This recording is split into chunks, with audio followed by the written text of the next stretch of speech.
Most people think AI context is just conversational history. But there's actually a few different layers to AI context. It actually determines every response you get, even before you send your first question. So if you're actually building AI systems, understanding context is actually very critical. And it might be the difference between building systems that work and systems that don't. So in the next few minutes, let's just jump in and explain what actually is context and why it's so important. All right, let's just jump straight into it. What is a context window? Best and easiest way I can think of how to look at a context window is like RAM. It only has so much memory that it can hold, and every bit of information you give it fills up that memory until it actually becomes full and can't take any. That's the way you should think about a context window. All right, and this is very crucial for you. So if you're actually building with AI agents, you actually need to know about this.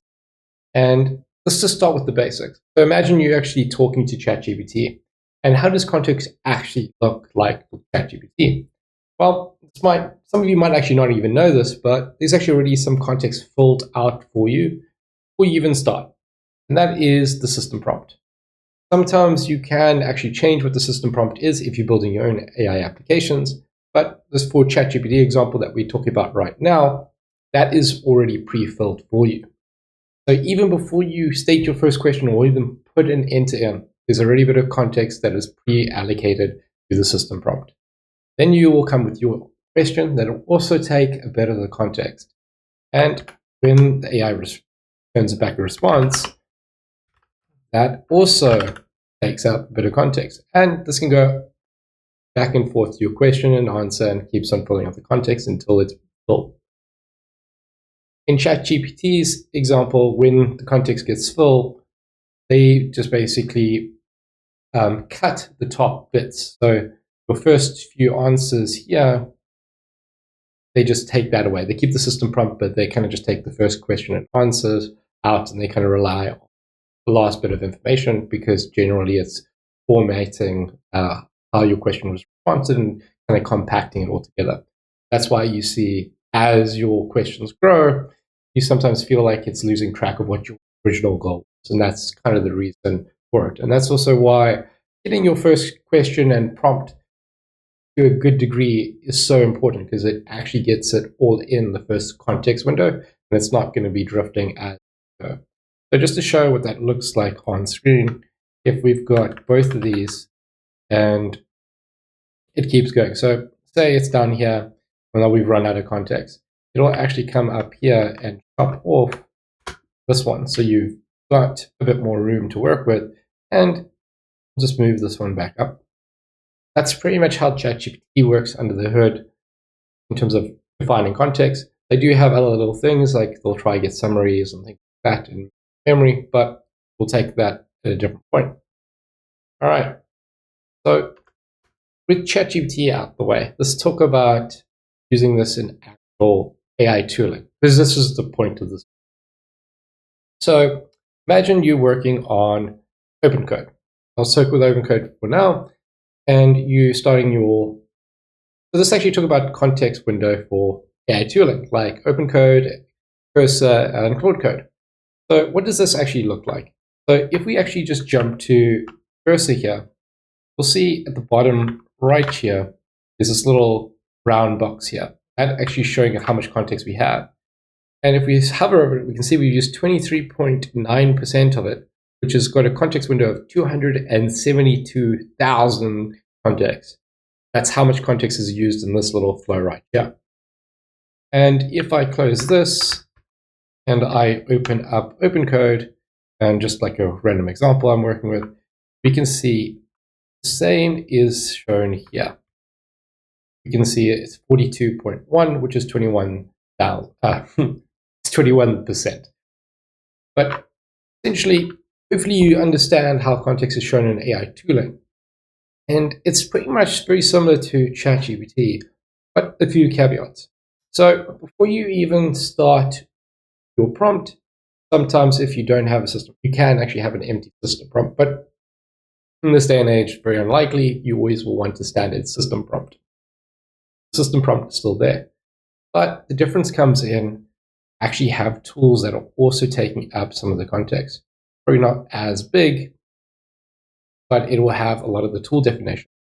That will be tools like your grip, your search, any other like minimal tools that are put with a lot of AI agents.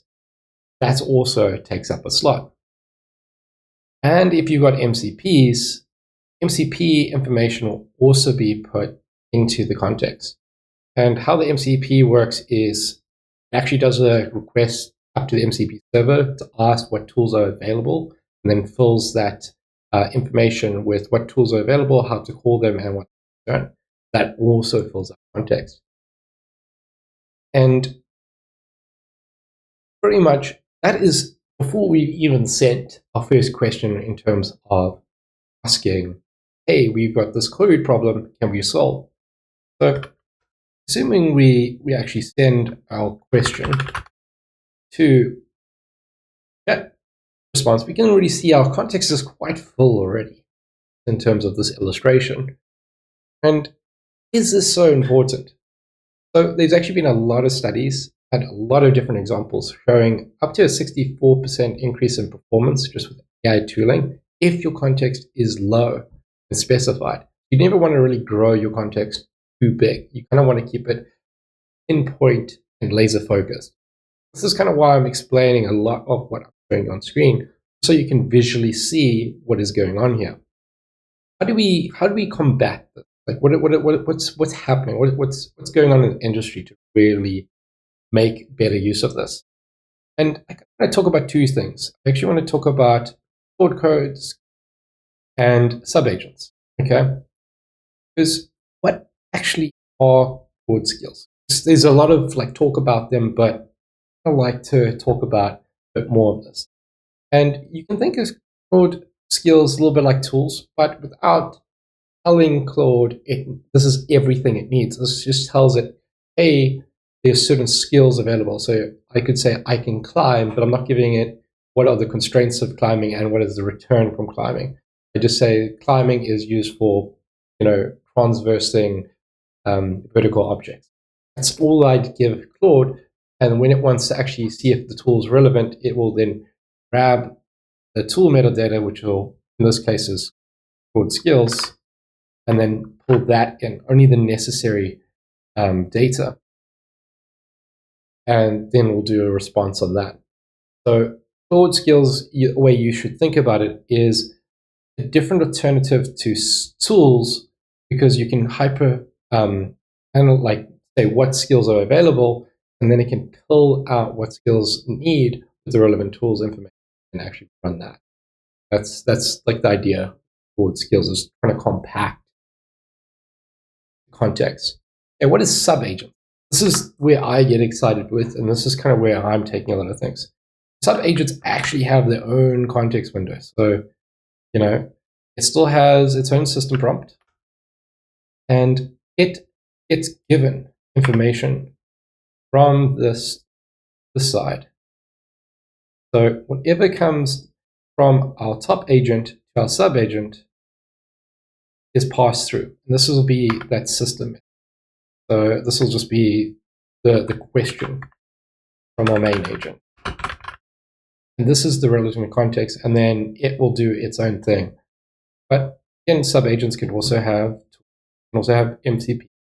They can have their own things, but they have their own context. Hopefully you're still with me here.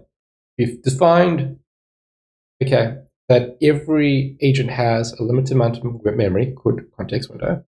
And in the context window, it's filled up with all the information that it needs.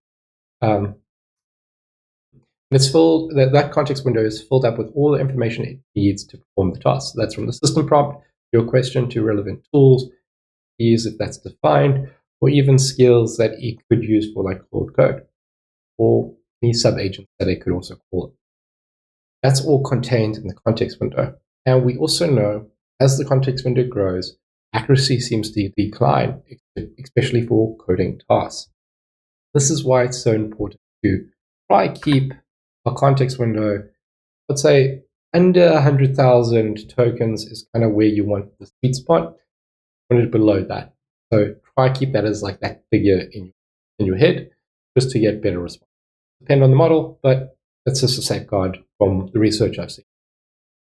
All right, so how do we go about designing systems that allows us to keep us under that 100K mark, get better performance? So one option, like I said, called skills. You can define different skills to perform different tasks with limited context. So it's built in to context. Me personally, not too much of a fan of the core skills because I don't really feel like it does justice over what I feel to do. So I'm leaning a lot more heavily on Subagent. Why? Because I think you can actually pass relative context to a different file. So what I'm suggesting to do, instead of just passing like the question from the agent to the sub-agent, if it's needs additional information, sometimes it doesn't give the right. One thing you have to understand is agents will always give the minimum least effort question. Like, so it might not define everything to the sub-agent that it needs. But if we tell the main agent that it needs to keep track of a global context that's shared, and then we can pass that to tell the sub-agent, hey, we're working with this context, and pull this into memory. And what's nice is this is not really stuck in here. It's all outside, and the main agent is just like writing to a different file that we're then passing. All right, and we can just pass that to the sub-agent if we want to do a sub-agent. So I also like the idea of having a sub-agent only for context retrieval. So it will have its own system prompt, but we'll tell it, if we're doing a very complicated process, we can tell the main agent needs a bit of context. Instead of the main agent going and doing a grep search, then also as those like it will return a bunch of information and fill out its context, we can tell the sub-agent, hey, we need this context, go and find it for us. And it can fill out its context, make a decision, only give this information back. We can then just pull that up. And instead of this big one, the main agent will just have a small subset context. Anyway, I don't want to make this video too long, but I wanted to just break this down on why context is so important, how it's actually dealt with under the hood, and how you should start thinking about it. All right, let me just tie this back to where we started. You probably use ChatGPT, Claude, OpenCode, even Grok 100 times. Every single response you get back was shaped by the context of the system and the prompt. Tool definitions, the conversational history, everything AI saw before you. That was used to help generate the response. You guys should know how this works under the hood now from this video. And hopefully you understand that context isn't just a conversational history anymore. It's actually a complex system of layers that fills up memory in your agent. And it should be done with purpose. So you put constraints on what's put in. You should also now understand why pinpointing context works so well for coding, because it increases performance the lower the context is, you get better results. So you're not giving it irrelevant information to fill out that context, which will then give you bad results. You want to make sure the model's attention is not divided focus. The next time you're building your AI system or just using an AI tool, start really thinking about what's actually happening under the hood. What context am I giving it? Does it have everything I need? Not just a context window. Understanding it is the difference between building systems that work and systems that scale. And if you found this video useful, hit that subscribe button. I'm making more videos like this about AI architecture, system design, actually how to build things that work. Anyway, thank you so much for watching. See you in the next video.